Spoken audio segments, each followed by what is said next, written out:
What's going on, everybody? Welcome into episode 9 of To the Show We Go, featuring Ed Hand and myself, Andrew Parker. If you did not get a chance to catch episode 8, we had Chris Clegg, and I had Ed just describe to me his title because he's pretty much one of the most knowledgeable baseball minds I've ever talked to for minor league stuff. It's insane. He found his own site called Dynasty Dugout. And he does. I saw people in our replies yesterday being like, "Oh, these are all guys that Chris had me add to my dynasty team for fantasy baseball." So that's a great episode if you get a chance. He had a front row seat at the Greenville Drive's championship run this year. He lives in Greenville, and that actually bridges me into our guest today. We have lefty Nathan Landry. Nathan, how has your offseason been so far? Off-season's been great. I mean, it's been 3 weeks now since we won with Greenville. So I spent the past 3 weeks being home back in Quebec, Canada. So I'm at most of my time at the indoor facility here in Trois-Rivières. So it's been great to just see friends, family for a few weeks now. How did you say that? Can you say that one again? Yeah, Trois-Rivières, which is like the French name, because I mean there's no translation for it. So okay, I like it. No, I just had to I don't know. I love hearing French. And actually, Ed, did you have your bachelorette trip up in Montreal? Did you say my bachelorette trip? Bachelor trip. Holy cow. Yeah, I had my bachelor party up in Montreal back in July. We've got, and Nathan and I have talked a little bit about this. I've got some family up in Canada. I've spent some time in Trépastal. Little bit of time there, a little bit of time in Montreal. It's honestly, Montreal's my favorite city in the world. If I could move there and find work there, I would do it in a heartbeat. Interesting. That's something I wasn't expecting. But Nathan, I want to talk. I guess I want to start off as you were part of a championship team this year in Greenville. Yeah. Can you kind of just talk about like what it was like being on? I know you started the year in Salem, but you were pretty much in Greenville for most of the season. So can you kind of just talk about like what it was like on the team, how the vibes were, just everything you can think of? No, of course. I mean, it was a big year. I mean, I spent 3 weeks and a half. I got called up to Greenville on May 2nd. So I kind of had a tough first month from what I heard when I got there. And then we just start winning. I mean, it was a tight group, honestly, from the first minute I got there. Like socially, it was weird atmosphere for me because I just got called up. I just started to get to know guys in Salem, and then boom, 3 weeks and a half later, I'm in a new group, entirely new group. A lot of older guys that have been through the minors for more than 3 years, and then so went there, met a few familiar faces like Alex Oppie, Isaac Coffey, that part of my draft class. So I got there, and the first thing I noticed is tight group. I mean, there's a lot of good leadership up there. And then obviously we just started winning, and that first half was just unbelievable. I mean, we went on a winning trip like I've never experienced before. So it was great atmosphere into that first half. And I mean, if I talk a little bit more about the second half, I mean, we kind of coasted at the end a little bit. We had some guys that literally stepped up for us at the end of the regular season to just be like, guys, we're playing for something else. And then I can name the guy. I mean, a guy like Nick Decker, he definitely helped us during those last few weeks. And then we went to the playoffs and won all 4. So that was kind of crazy. I think it was the first time that for me being part of a championship final and then actually winning it in 2 games, that was crazy. That was great time. I think we're going to go more on that, talk about that run, but I kind of want to talk about your first month also. You were assigned to Salem, one of the older guys there, and you had you were the first call up of the season for anybody in the Red Sox system. May 2nd, they brought you up from Salem to Greenville. I don't think you gave up a run in over 10 innings there or something like that. What was that first month like for you? Was there a little bit of disappointment starting in Salem? And just how did you go about kind of just owning the league there for about a month? No, that's a good question. I mean, I went into spring training with kind of not no goals, but no expectation of like, that's something I can't control. So I went to spring training, just working on my stuff, just developing every day. And then whatever they're going to send me, I'm just going to do my job. I mean, there's people assigned to choose if you go up, if you go down. That's not my job to kind of like talked about this or even worry about this. So I just went to Salem. I knew a lot of guys. We had a great group too. So I was just excited to like start my professional career, no matter where it was, if it was in Rookie League, if it was in Salem, if it was in Greenville, no matter the place, I was just excited to get started. And I just went into the season with that mindset. Were you surprised at all when you did, like I just mentioned, you were the very first guy in the entire system to receive a promotion this year? Like, did it surprise you at all? Like, were you expecting it? No, that was a big surprise for me because it was my, like I said, first pro year. I don't know how call-ups work, like when they're going to be. So I was just focused on like just pitching, and I was pitching a lot. I had a lot of appearances down in Salem, and then I think it was like game cancel on Sunday against Delmarva at the end of April, and then we packed all the stuff. I had like a bunch of jerseys, so that was my job: pack the jerseys, put them in the bus, and then right when the bus, the manager Liam Carroll was just like, "Hey guys, I need to talk to you in the clubhouse." And honestly, my first thought was like, we played so bad that week, like it was not a good week for us. Like overall, like pitching, I didn't even think that was my greatest outing because I pitched, I think, on the Saturday in the second game of the doubleheader, and then Sunday game got canceled, so we all packed.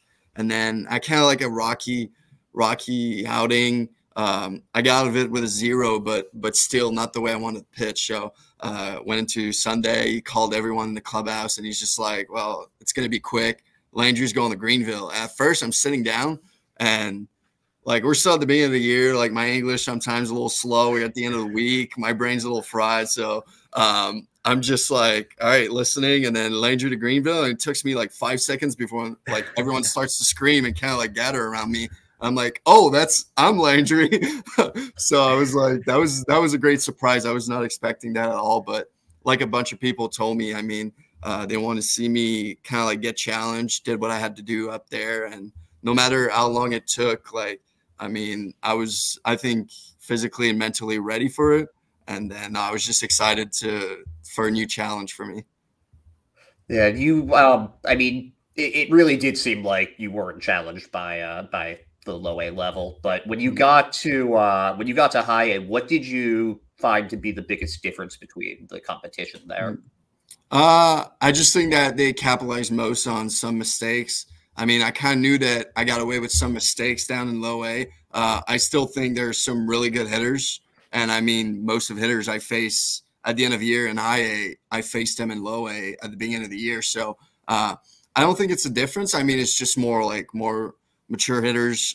They capitalize on mistakes. And I mean, it stays like it's pro ball. I'm still throwing with the white ball and I'm still controlling it on the mound. So, I mean, that was just the only difference I kind of like noticed.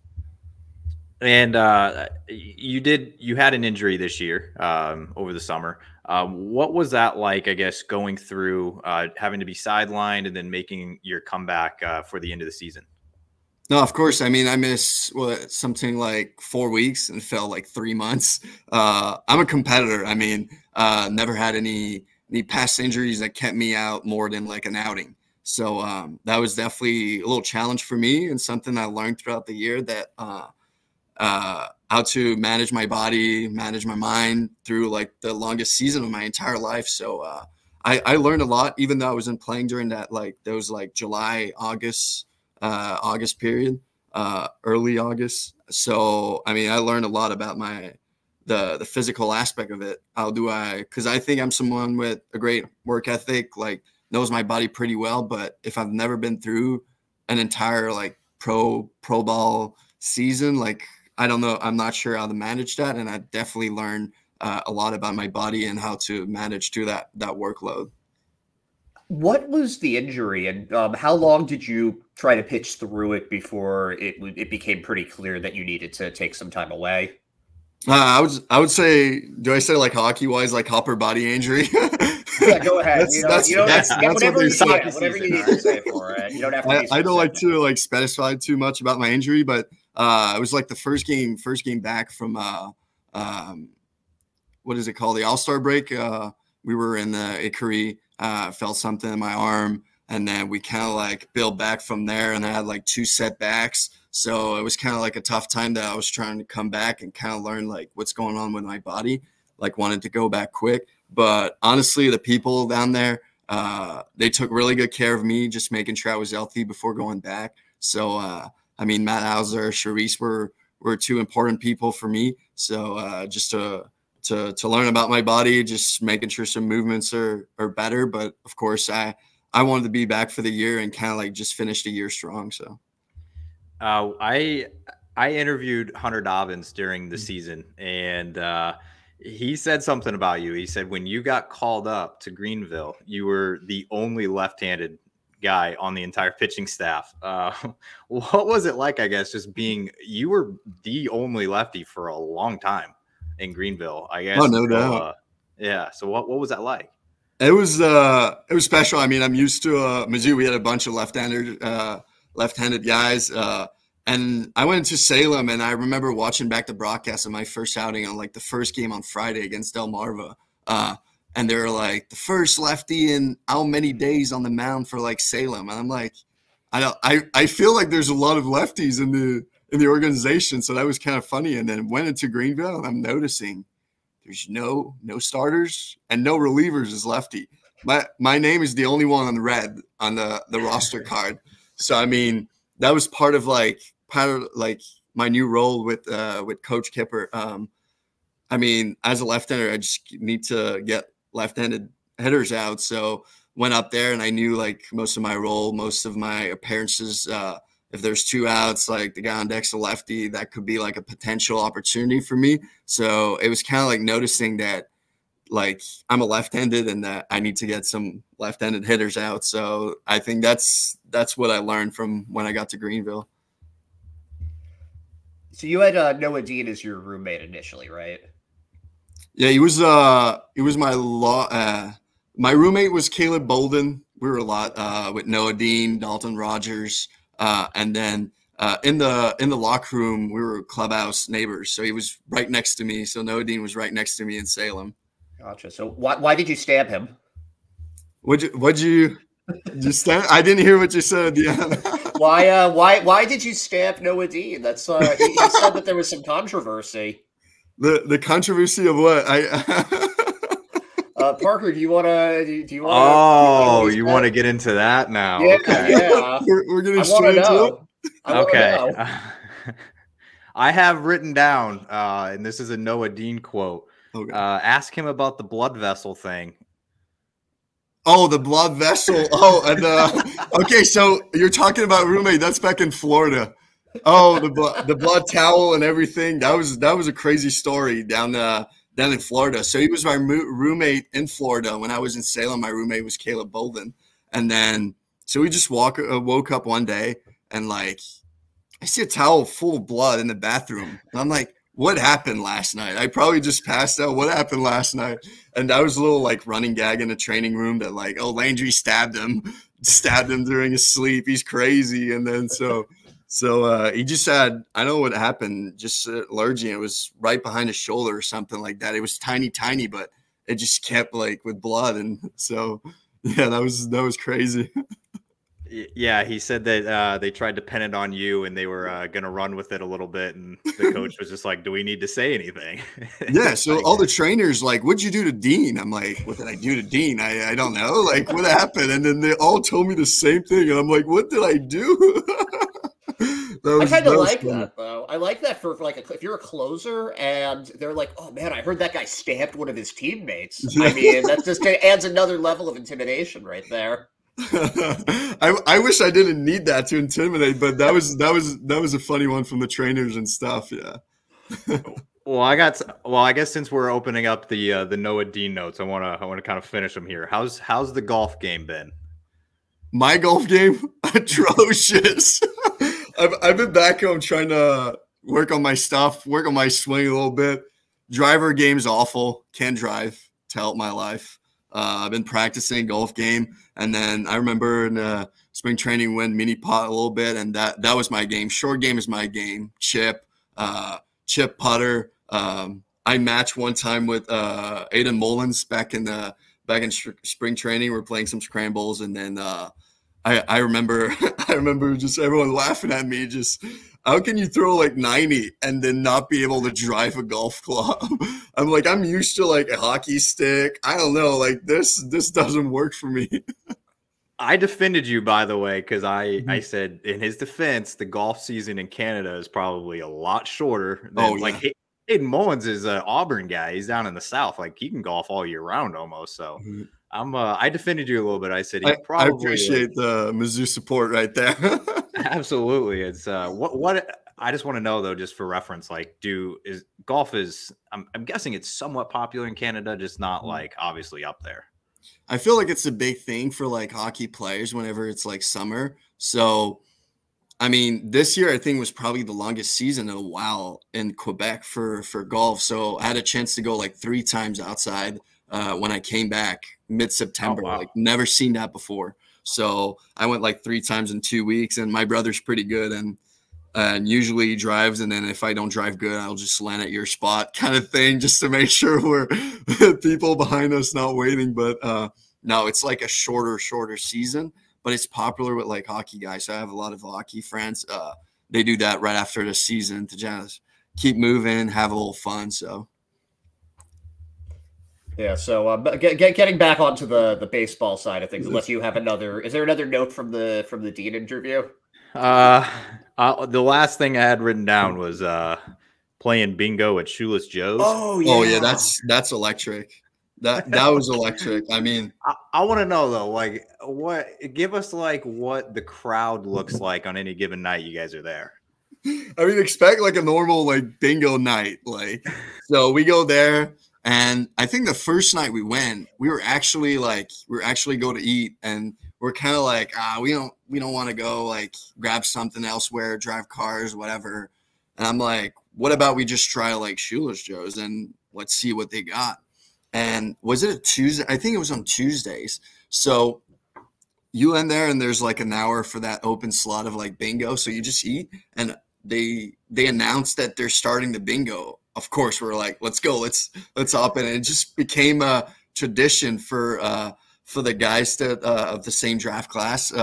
Back when we were back there in Fort Myers, it was the first summer before the season. So we just started hanging there, and then people were actually getting upset like in the crowd because we were winning a lot. I mean, I think Noah Dean was like tricking those cards. I've never seen a guy win so much in bingo.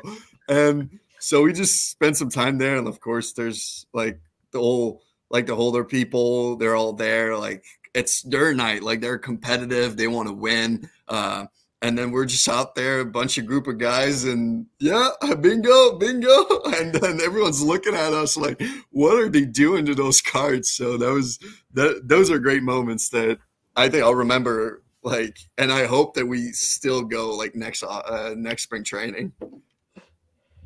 I mean, it really does seem like the bond between you guys is like, cause just hearing you talk about them, hearing Dean talk about them, like it's something that is very cool to hear about.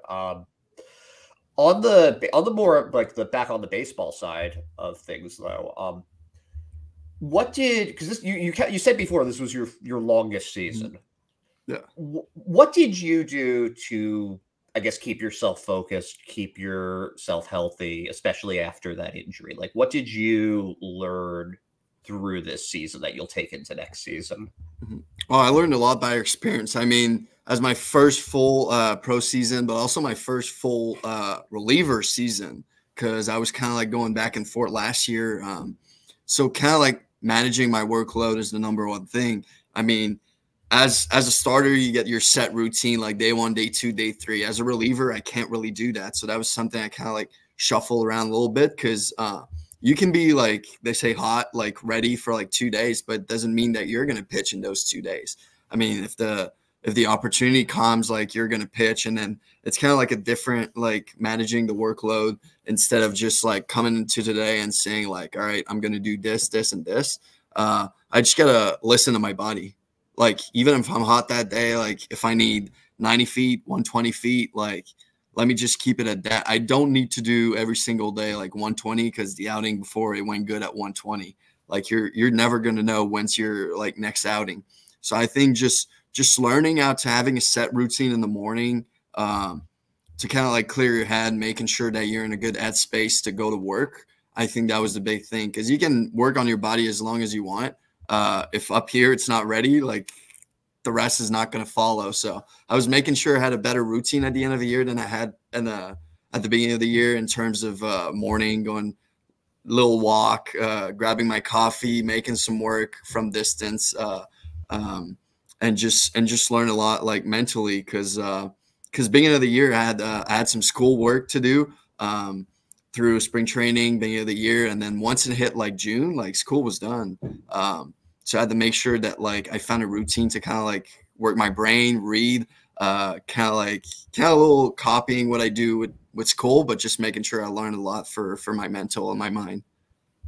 And that might go into a little bit of my next question here, but I interviewed you like right after I think it may have been like very close right after the draft.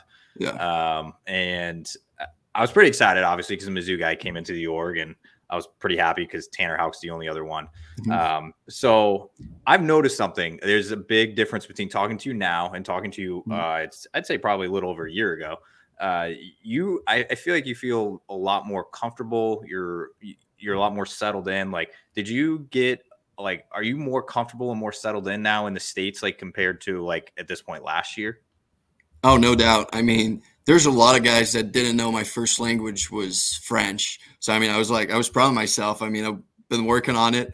And I think just being like socially easier for me, I think that was a big thing when I got moved up. I mean, it's kind of like learning a new group and stuff. And I've been doing it for a while now. I mean, as a French Canadian going to States, not knowing anyone. So I definitely feel more comfortable because I'm more experienced in that aspect. And I think that at the end of the year, that definitely helped my game, because just I'm being more comfortable with yourself is always going to be easier, no matter the job. So I feel more relaxed, more comfortable than I did when I first showed up to spring training.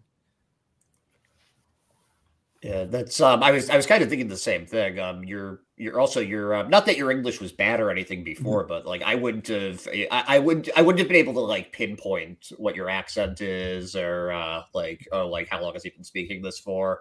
But was there anything new you learned about American culture this year with the team that you didn't know about beforehand? Because I'm always a little curious about that when people are didn't grow up here. Oh, no doubt. I mean, I kind of like learned that through the past few years that football's a religion. I mean, I heard the guys talk about football so much, like I've never in my life experienced. But I think what I learned too is just Greenville's got the best fans. I mean, as a minor league team, like coming up from Salem, seeing what Greenville is like as a city, just to fans, I was like, wow, that is big league for me. Like that was pretty good. So those are the first two things that come to my mind when you ask me that question.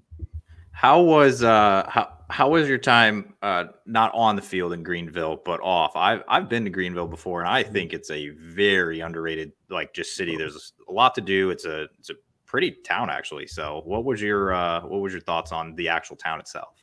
I love the town. I mean, first day that I got there, we were going to Asheville on Tuesday, and then so it's like 3-hour trip. So we left on Tuesday. So the Monday before that, I spent all day in Greenville, and then I remember just Mr. Coffee Isaac that was there at the beginning of the year. He just made me visit like all around like waterfalls and stuff, and I was just amazed by it. And I'm like, wow, so I try to make it like a routine of like just spending some more time just walking there. And as someone who doesn't have like a car in the US, I mean, that's a great spot to just hang out, just making sure I work on my mind, just making sure I go take my walks and have that little routine. And I was a big fan of Beck's Coffee, which is like 5 minutes from the apartment. So I was going there every morning, getting my two Beck's bagels, and then with my large iced coffee, And then every morning I was going there. They knew my order by now. Like I was going every morning as a breakfast. So that was pretty funny. Yeah, you mentioned. Oh, sorry, Part. No, you go ahead. Oh no, you mentioned though that after class finished and everything, you started reading. So what kind of stuff do you like to read?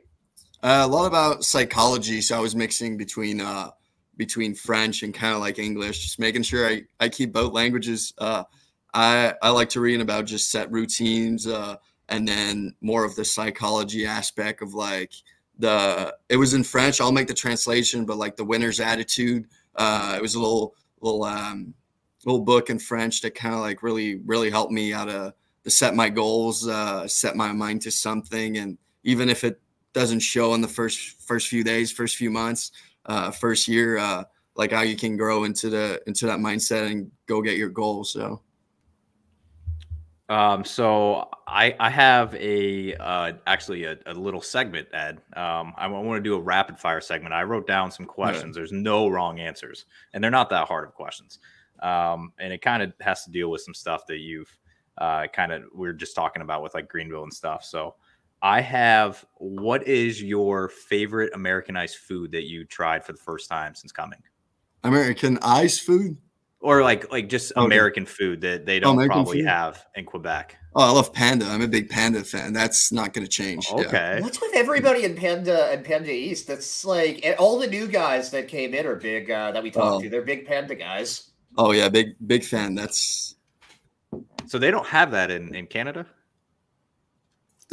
They don't have Panda in Canada, but they have something similar, which I go to. I'm not sure how it translates to, but it's a lot of like just those orange chicken, kind of like rice, kind of like mix. So yeah, no, I'm a big fan of that, and that's the closest I've found in the US from that. So I kind of like it makes me think of home too. So Ed was saying we interviewed a couple guys from the 2023 draft class, and that's like their thing. Like they're just like, oh yeah, I remember this guy because we went to Panda like every day. So it's kind of funny.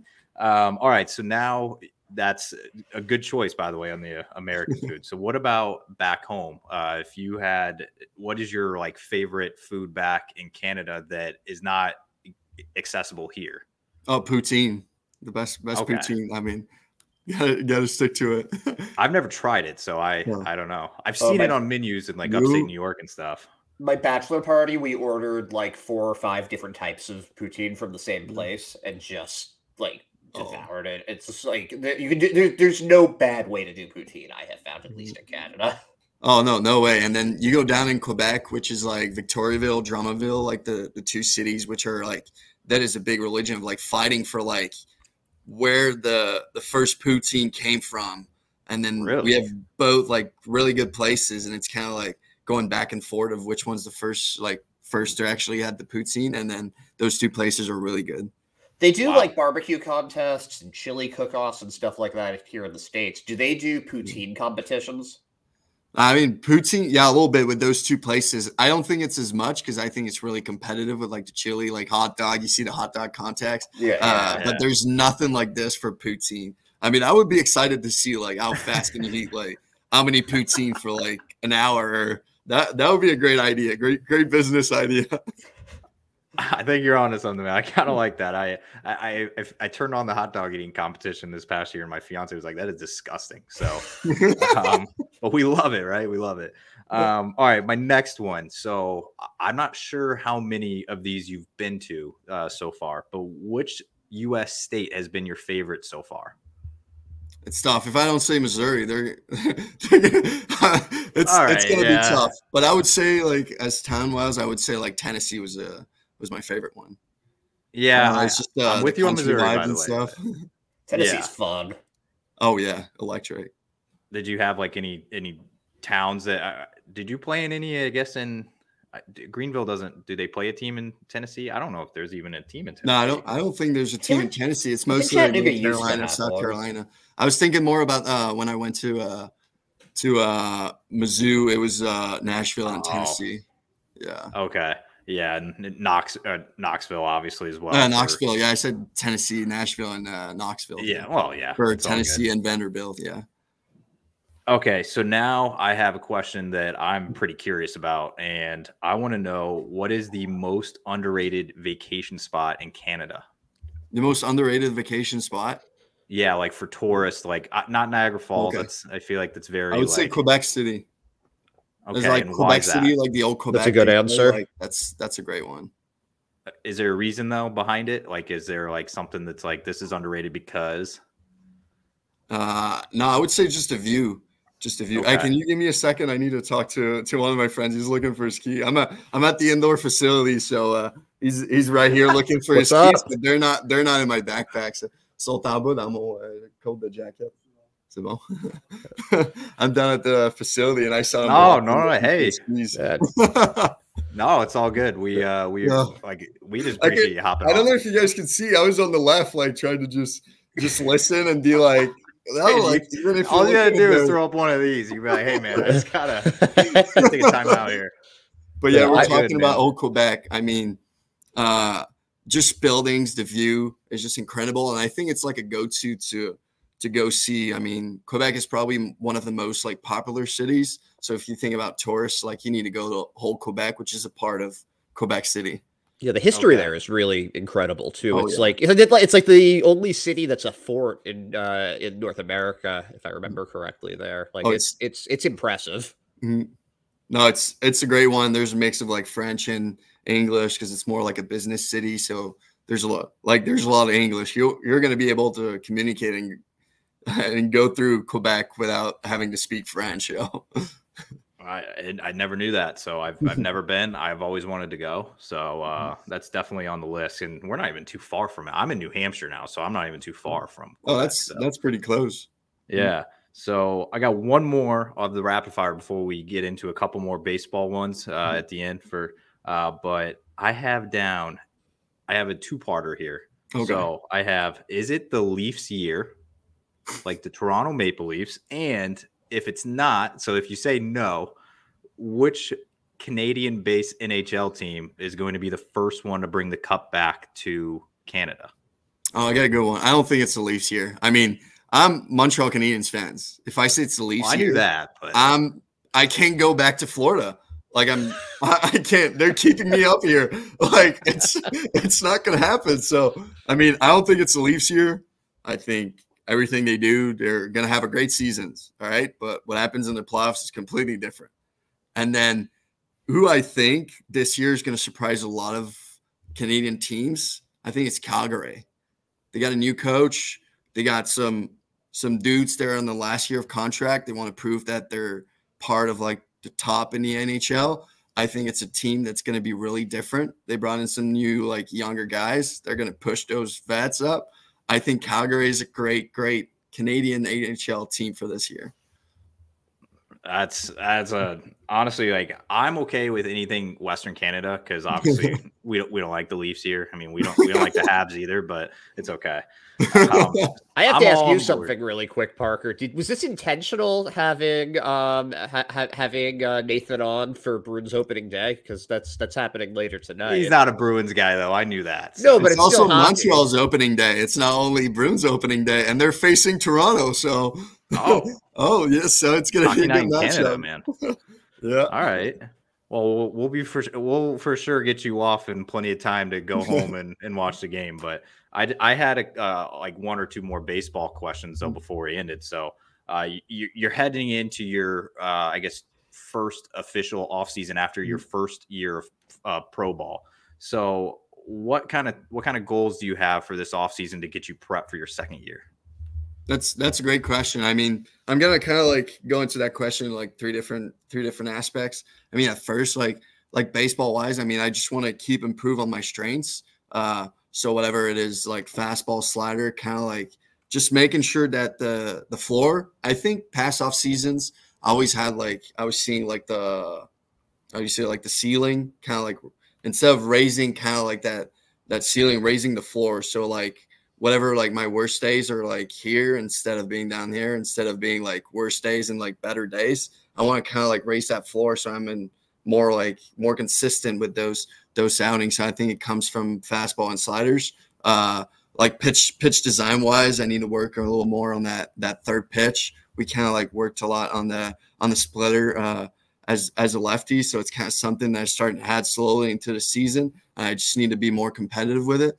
And mechanically wise and body wise, I just need to get stronger and work on managing that workload to make sure that I get stronger for a longer period of time. So I really like how my body came in the spring training. I got to find a way to kind of like push that limit, get out of my comfort zone, like body wise, and make sure my body can sustain that amount of workload for a longer period of time.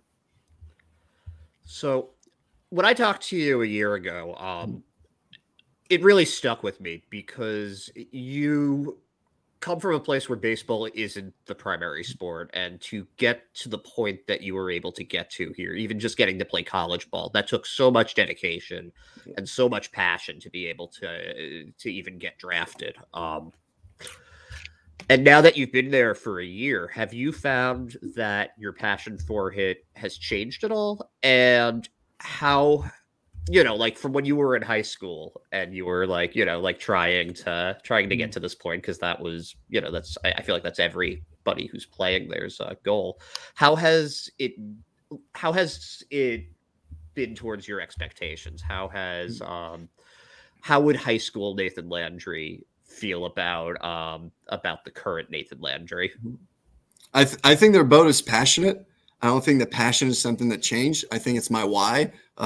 We talked a lot about like you need a why to play. Like it's not like everyone's passionate, and my why is kind of like getting bigger. Like of course I do it for my family because they don't have as much chance of like seeing me, but I do it for a bigger group of person because there's a lot of French Canadians here, and I see it every day in the indoor facility where I spend most of my days. That they practice, they hit here in those cages because I would say like 6-7 years ago when I was in high school, I didn't have the chance of having an indoor facility like that to practice baseball all year round. So just seeing those people and doing it for them too, to show that like they don't only have role models in like hockey, like it's really popular. Just knowing that like I'm someone they kind of like look into because there's not a lot of French Canadians that do it. So I think my why grew a little bit of like doing it for bigger amount of people, and just knowing that there's always going to be people behind me, and that is my province. Yeah. And so speaking of, you brought up the indoor facility. I saw you were one of the co-owners, correct? Yeah.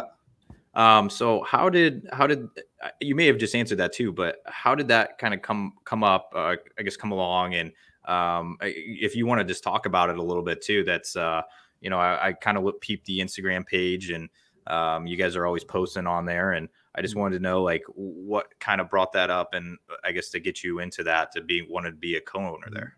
Yeah. So I was always close to that group. I mean, for the past, we've been open since like COVID hit. So COVID hit, we just opened, we closed for a few months, and now I've always been like a private coach here, coaching the younger generation.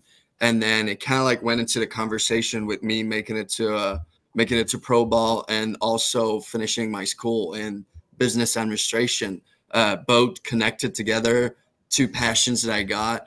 And I was like, I want to like that was one way of giving back to the community, giving back to Quebec, giving back to my city here. And it was just making sure that there's more to baseball than just playing. I have some fun playing it. I want to play it as long as I can, but I know that I can make a difference too with younger people, and just being part of that co-ownership group that I grew up a lot, like watching. A few of them were my coaches when I was younger. I think it was just the right fit for all of us to kind of like me join that group, share my ideas from what I've seen with baseball in the U.S. What can we do here to kind of like give that passion to more people here in Quebec? No, I love that, because I was looking around the Instagram page a little bit, and I had to hit the translate button because it was all in French. But I love it. I mean, you're bringing baseball to a place where it might not be as known. Obviously, it's not like Texas. Like probably when you look around some of the locker rooms and you see a bunch of guys from Jersey, apparently, yeah, you see a bunch of guys from Texas and stuff, and you're like, okay, well, I didn't come from that background. I came from Quebec, so I love that. And Ed, emptying the bench here, do you got any final questions? Okay, Well, so you're on the mound, right? You're pitching ninth inning. It's a 1-run game. Throw the ball. Somebody hits. They hit it. Which of your fielders are you hoping they hit it to? which one? Tyler Yeah, Miller. with Green. Tyler Roommate Miller, in Greenville. really? Roommate in Greenville. I've seen him do his early work with Wii Baseball. I've seen him like we both came up like I would say a week apart, and I grew a lot like closer to him. He's somebody that I trust a lot. I've seen him make some incredible plays at third, at first. I want to see him get the ball. I don't know if I was expecting that one, but yeah. I like. Yeah, it. I thought it was going to be like Roman Anthony or like Edinson Polito or something like that. That's a cool answer. I like that. I do too. I like that a lot. Nathan, you've given us 40 minutes of your time, man. We appreciate it. You're still at the facility, and I know I want you to be able to watch that opening night hockey game. I think it starts in about an hour. So yeah. But as always, thank you, and I do need to tell you, thank you for having on Mizzou baseball early in the season. Dobbin said you were his roommate on the road earlier in the year, and he said that he watched way too many Mizzou games because he always had it on the TV. So appreciate that. always there for that. But I appreciate it. It's always a pleasure with you, Ed and Andrew. I love it every single time. So thank you. Well, you're going to be a repeat guest I could have probably sat here and talked to you for 2 hours because you're one of the more interesting guys. So as always, we 100% appreciate it. We appreciate your time so much. Thank you, guys.